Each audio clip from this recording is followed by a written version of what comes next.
Most of the revenue made from radio stations is from selling their free airtime to advertisers, which is why radio stations encourage as many advertisers as possible to want to use them as a way of gaining a wider audience.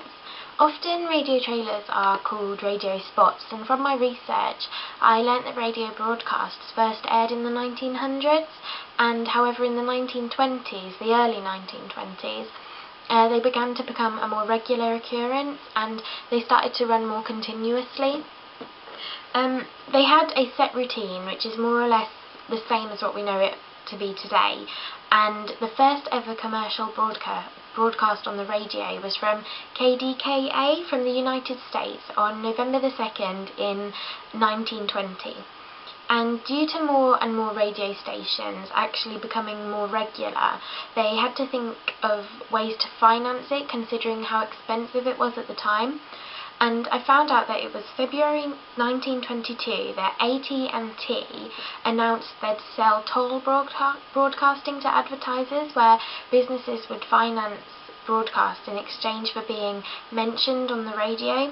And on August the 28th, 1922, WEAF of New York provided the first paid radio commercial.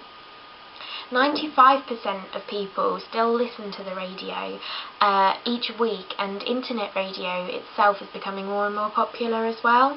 And from my research I learned that 92% of people still stay tuned in to the same radio station even when the commercial breaks are still running.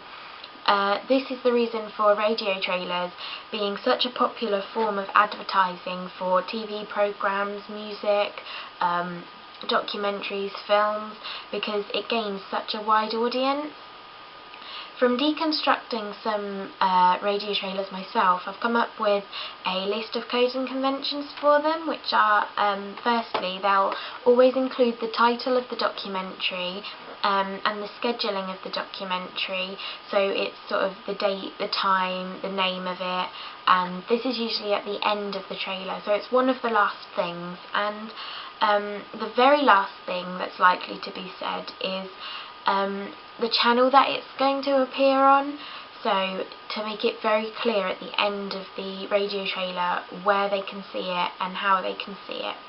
They usually last about 30 to 40 seconds, so they're really like short and snap fire to make sure that a lot of detail is concise and put into a short space of time so people don't get too bogged down with it, and it's quite easy to take in as well. There's always a music bed to sort of make it sound more interesting, and obviously it's going to be non-diegetic sound because it's not part of actually what's happening within the documentary.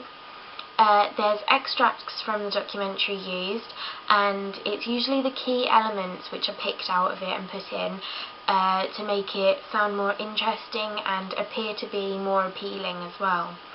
There's usually a voiceover within the radio trailer which intercuts throughout the trailer.